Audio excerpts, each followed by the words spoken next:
Oh, great. How do the elders get put into the nursing homes if they're cognitively okay? How do they physically get forced into the nursing home? Okay, so very commonly they've had a fall. It's quite shocking to them and it takes away their confidence. They're in hospital. If you don't answer the questions fast enough for the doctor, they think that you've got cognitive problems. And they don't even ask, is going home an option? That is not asked. And the reason I know that is because for 24 years, adult children ring us and say, the doctor said, Mum's not safe to stay at home, she has to go to the nursing home. They are literally the same words that hundreds of different people say to us. I had the total opposite. My mother's elderly and she had a fall and broke 4 ribs. Yep. And she couldn't come and stay with me or my daughters in their homes, and they wouldn't keep her in hospital. No, they don't like to keep people in hospital when they don't need to be in hospital. For a couple of reasons. They know that they're likely to pick up an infection and actually get something a lot worse than a broken rib.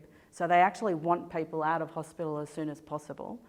And second of all, they need the turnover in the beds. Because I was very angry with the doctors in the hospital that they wouldn't keep her there until she was better. Yeah. And none of us could take time off work to go and stay with her to make sure that she was okay. Yeah. So I don't understand how they can forcibly be put into a home. Can I just, there is a term called delirium, and it presents similar to dementia. So if somebody's got a UTI, or if they've had a fall, or they might have an infection that nobody knows about, they actually present with delirium, so they're confused. So in that period of time, they're not lucid, so they appear not to have the capacity to, even answer some questions or, let alone look after themselves. So therefore they go into hospital to be assessed. And then sometimes there's a quick, we're off to the nursing home because you've got /dementia, but it's actually delirium, which can be reversed once an infection is. And in relation to your mum with the broken ribs, that doesn't actually require hospital care. Well, I asked if I could have respite for her. Yes. And I had no help from the hospital, and their attitude was, we're not babysitters, that's not our problem, you have to sort it out. Yes, okay. So So one of the things that you can do, because it's really common for hospitals to try to get people out of hospital as fast as possible. They have KPIs to get people out. So, they'll even ring us and say, this person's coming home with live-in care, blah, blah, blah, blah, start tomorrow. And then we have to slow them down and say, well, hang on a sec, have you gone out and done an assessment of their home, which is part of your discharge planning? No. Oh, well, they can't come home until you've gone out and had a look at their home to see if any modifications are required. So, but you have to know the questions to ask to slow the organisation down sometimes. So a very good thing for you to know is that social workers are a good person to ask for. So you ask, can I please speak to a social worker? And then you get the social worker to tell you, because they actually have access as to which nursing homes have respite beds available. They have that information. So they can go away and look that up and come back to you and say, this nursing home has a respite bed available, call them. But respite beds are difficult to get, much more difficult to get than what they used to be, because in the past, the government said each nursing home has to have a set number of respite beds. And then as they've not funded it enough, they've taken away rules that they had in place that were for the good of the community and said, well, you don't actually have to have respite beds anymore. So if you actually ring up a nursing home these days and say, oh, I'm going on a holiday and I want to book mum in for 3 weeks respite while I'm away, the answer will be no. Yeah. Because they will only take somebody for respite if they believe that there's a possibility of that person being placed there. And is there a government department where you can go to get all these answers? You can ring My Aged Care. If you just Google My Aged Care, that is the place where all the government funding starts from. But it's also, you can ask them about respite beds, and they would probably tell you to ring another government-funded department called the Carer Gateway. And the Carer Gateway has information about respite beds, and they can organise also extra care. Like in the case of your mum, you could have rung them and said, look, mum's coming home, but she's got 4 broken ribs, she can't do this, she can't do that, we're all working. They then could have said, okay, we'll pay for emergency help at home, and they then contract it to someone like us or many people and send in-home carers in. She does have that now, like we've got that organised, but I just found that the hospital system, there was no one, the social worker was absolutely useless. Right. Like mum lives in the country as well, which was added to the whole scenario. Yes. And there just doesn't seem to be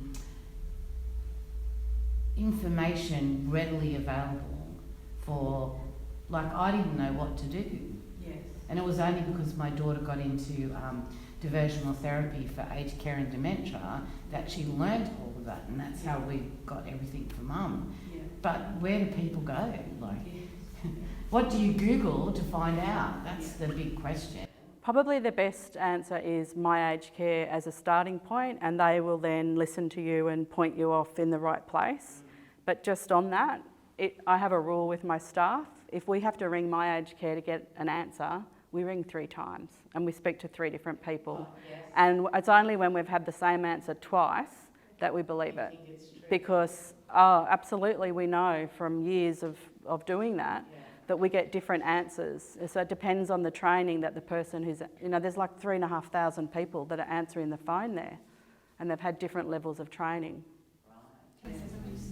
There's also the Seniors' Rights Service, which is a peak body seniors' rights service advocacy group. They hold a certain day of the week, each week, where they have a legal secretary available to the pensioners. So they have 1 day a week where you can bring, if you have, first of all, your first inquiry with the Seniors' Rights Service, and then they decide that you might need some more specific legal help, you can access it free as a pensioner through that way. And is that in country areas, or is that just in... Seniors' Rights Service, I believe, is federal, but I'm not sure. And Zoom has made COVID and everybody Zooming, except older people don't necessarily have that. Yeah.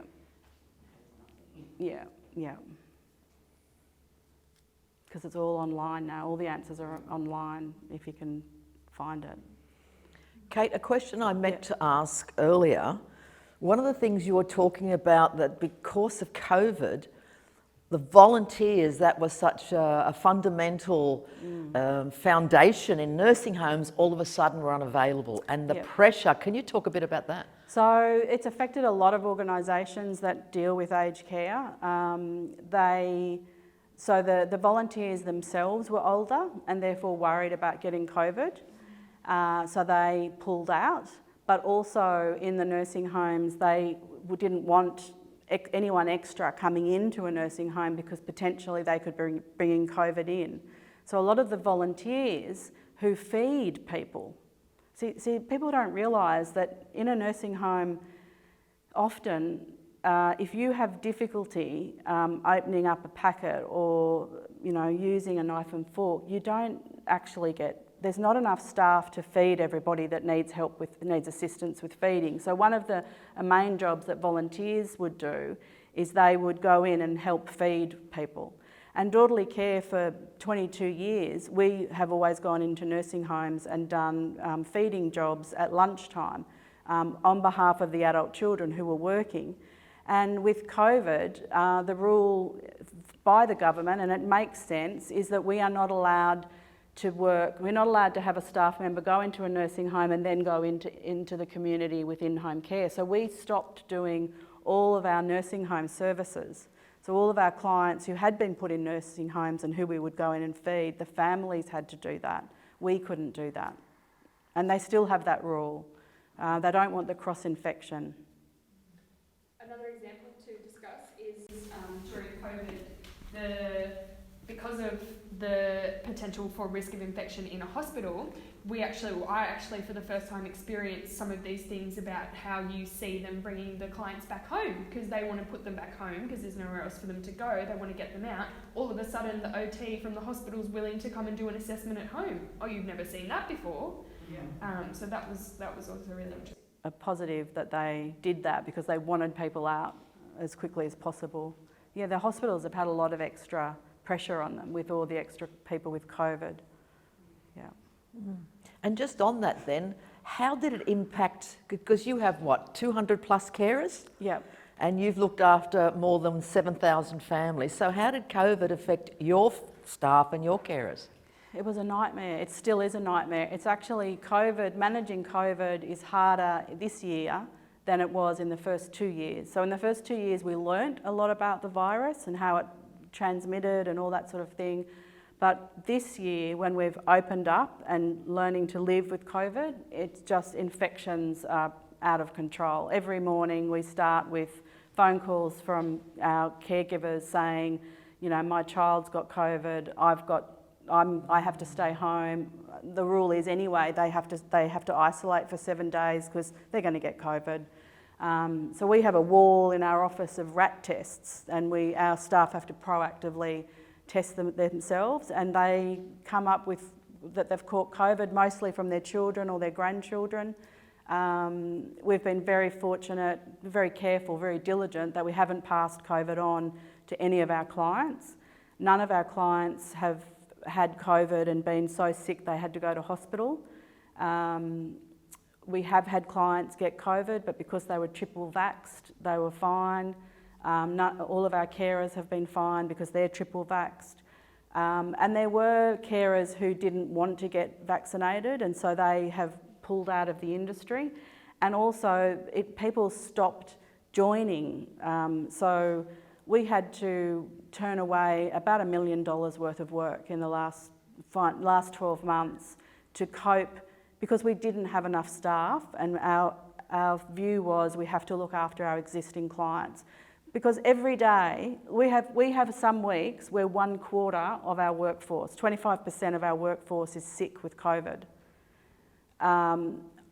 In order to operate, we need to be able to pull out an extra quarter of it. So we operate with excess capacity if all of our caregivers were able to work, but knowing that there are weeks when 25% of them can't work. So it's very difficult, but we haven't let anyone down. At times we send people from care managers from the office, our registered nurses. Verlie's gone out and done jobs. We just do whatever we have to do. But yeah, it's very difficult. So when you talk about 25%, you're talking about 50 odd carers. Yeah. That's a lot of hours and a lot of clients to make up. Yeah. So what's the burnout like now, 2 years on? People are, they're not leaving because we have had a couple of people who've been burnt out, where the constant having to think about COVID and how it affects their work, and they've just gone, this is just, I can't keep doing this. It's been, 2.5 years of it. But by and large, most of our caregivers have been fine. Yeah. Any more questions for Kate? So just quickly, there's government-funded home care packages that pay for in-home care, and there's 4 different levels. The first level is just $7,000. The top level is about $58,000 of money to pay for in-home care that's paid by the government, and it's called a home care package. And that's how all of our clients have that, and if they're self-funded and they need extra care, then they can top it up. Otherwise, our pensioner clients are just relying on that funding from the government. And one of the golden rules when they get assessed is to tell the truth. What do they usually Oh, this is so important. Oh my goodness. Elderly people are so stoic. They are so, you know, the silent generation. They want to pass the test. And the test is, I'm okay. I don't need any help. And the other test that they want to pass is, my family are beautiful and they help me as much as I need help. So when the assessor comes to the house, if you haven't talked to them, and even when you have talked to them sometimes, they will say, oh, I just need a bit of help, I just need some cleaning and some lawn mowing. Well, that's it, that's all you're going to get then. But the thing is, that person who just said that is incontinent, can't shop anymore, doesn't cook anymore, doesn't do a whole lot of things, but doesn't want to say any of that. And one of the questions that the assessor's going to ask is, and do you have any help? And I kid you not, we had a client up at Hornsby, and the lady there said, oh yes, my niece and my nephew come over all the time to help her husband who had Parkinson's, who was a hoist lift out of the hospital bed, right? And if that had been me, being the assessor, I would have said, and how do they help you? Because I just would have wanted to know, because I think that would be a good follow-up question. Do they help hoist your husband out of bed? Oh, no. Do they help take him to the toilet and wipe his bottom? No. Do they help shower him? No. Do they cook meals for you? No. Well, what the hell is it that they actually are doing when they're helping? Oh, they come over and I make them a cup of tea and they sit with Johnny while I race up to the shop and get the food, and I've got to be back because they've only given me like an hour. And that is the sum total of all the help. But none of those questions were asked. She said they come over all the time and they are a lot of help. And so you know what the assessor did, who was a registered nurse? She rang us and she apologised for the fact that she had to give that poor man a level 2 and not a level 4. He was a level 4. But because of the computer program, and she said that she got lots of help, she only qualified for a level 2. So when it comes to older people, the very first phone call that you make to My Aged Care, you don't realise this, but they are assessing you. They're asking you. And when you make that phone call and you say, I just need some cleaning and the lawn mowed, that's all you're going to get. You actually have to tell the truth. Now, I am like a lot of these older people, the silent generation. I don't like to ask for help. I will go without rather than ask for help. So I get those older people. I really get them.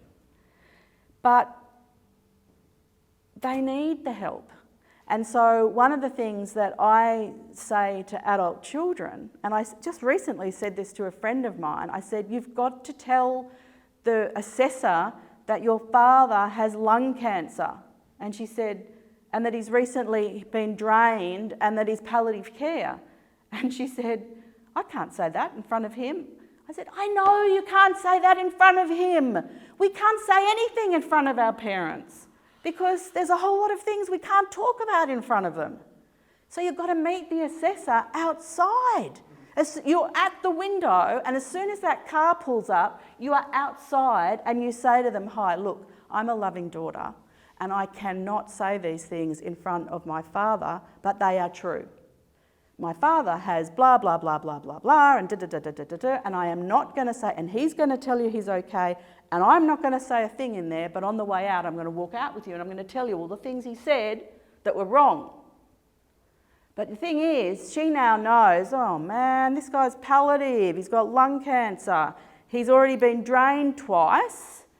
So she walks in with a little bit more information, and when he says he's fine and he just needs a little bit of help, cleaning and the lawn mown, she knows it's not true.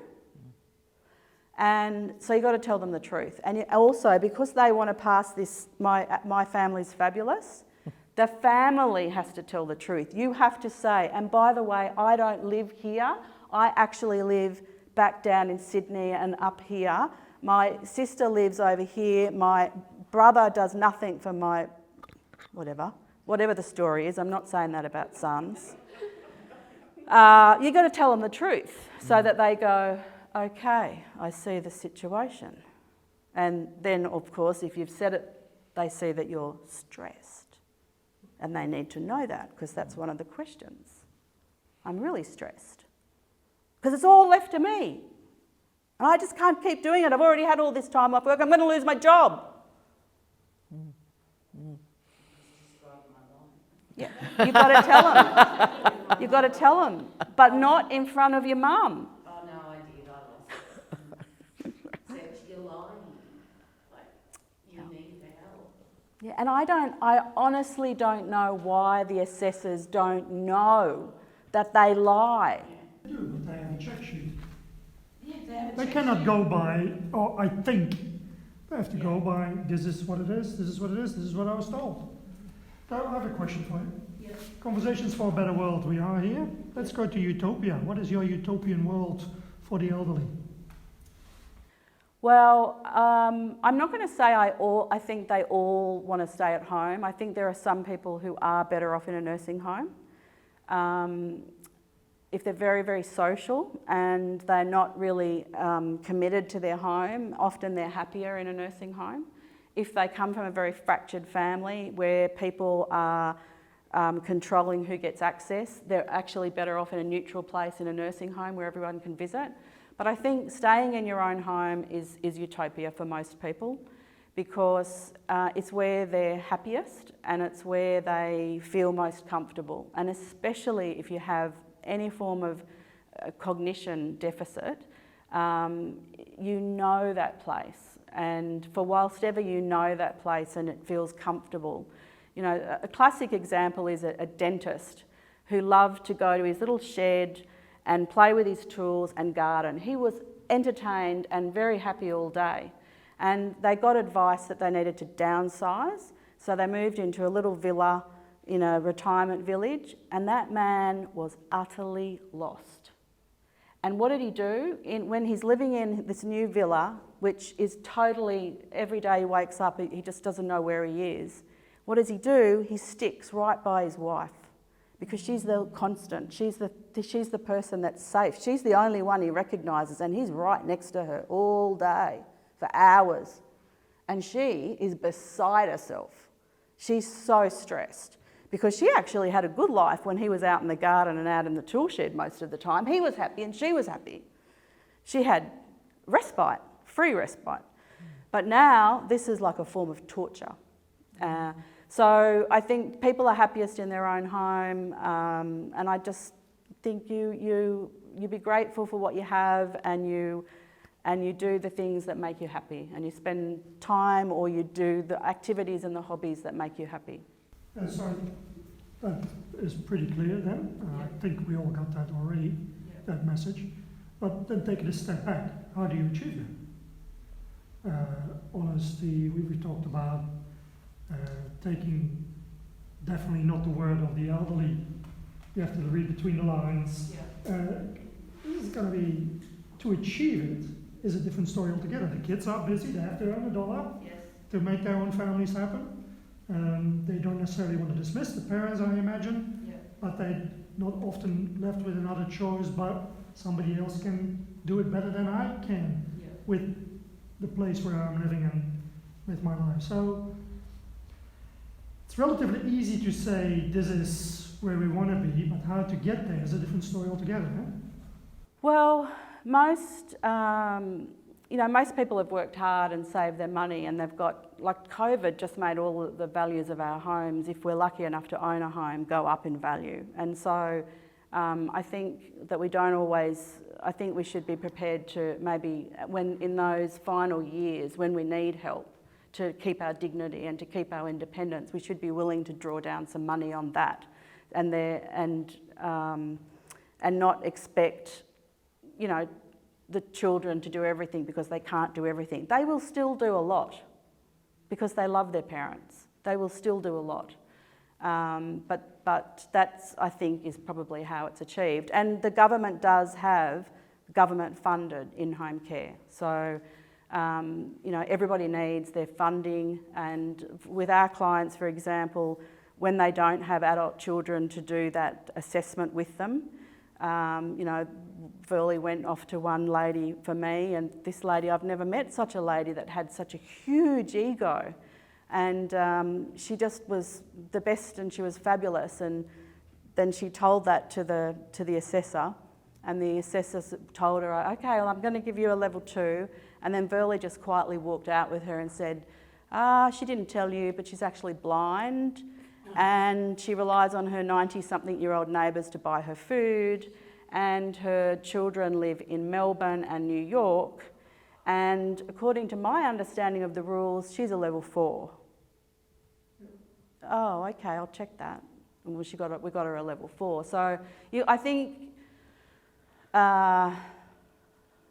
you need to understand a bit about how the system actually works and make sure that you try to work with the system. Just as a comment, also as a society, Old People's Homes for 4-year-olds, or that show. So as a conversation for a better world, instead of blocking it out, finding better solutions where you know, they are both being supervised for a certain amount of hours per day in activities that you know, they complement each other and it works harmoniously. Yeah. My mum, for example, would love that. My dad would hate it. And I rode the bike on the first, I was the bike rider on the first show of that. The tricycle I had, which was really great. The conversations that the little kids had with the elders was just fantastic. It was really good for the heart to hear. Yeah. Another question. One of the other aspects you talk about is that for the elders to stay in their home, they have to have a stranger in their home. Yes, nobody rather likes... than going to a nursing home. Can you just... Yeah, so nobody likes to have care come into the home. Like, you know, why would I want a stranger to come into my home when I could have my daughter come in, for example? So generally speaking, people put off having care for as long as humanly possible until something happens and, you know, they're inevitably in hospital and the adult child says, okay, mum, this is it. If you don't allow me to put in-home care in place, I'm going to put you in a nursing home. And I surrender, okay, I will allow this to happen. The thing is, when they meet these people, they really like them. They are quite surprised that, you know, what well-rounded people they are, what good company they are, how hard they work, how they multitask. And they inevitably always say, oh God, I wish I'd done this years ago. I should have done this years ago. But I get it. I totally get it. I wouldn't want strangers in my home. You know, sometimes when I am talking to older people, they'll say to me, and where do you get your carers from? And I say to them, I can't tell you that. I'll have to kill you. But there's a real art to interviewing people, and, you know, we knock back most people. And, you know, when we're in doubt, we leave out and all that sort of stuff. So, yeah, no, it's, they're lovely. They're older women who have looked after their own families beautifully and now are at a bit of a loose end and are very happy to go and look after other people's families beautifully. Any last minute questions before we wind up? No? Please thank Kate. Verlie, would you just come up for a little moment? Just so they can see your face. Come Nurse on, Verlie. we've heard about Nurse. Please give, because Verlie is also the co-founder with Kate of Daughterly Care. And how long ago was it you went back to uni and did your... Oh, when I was 49. I thought that was amazing. 49, yes. So well done, eh? And what would be a little bit of advice for you to give to anybody out there, adult children or the elder themselves? Enjoy while you can. I didn't have the recorder on. I would say just enjoy. For us, for the children, enjoy while we can, while we're still young. Yep. And energetic and youthful and just enjoy.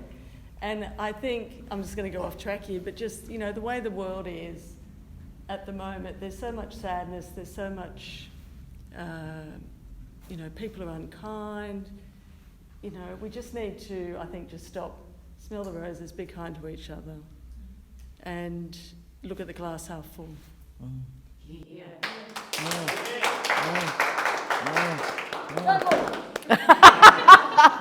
Are you the boss of you now? I thought she was.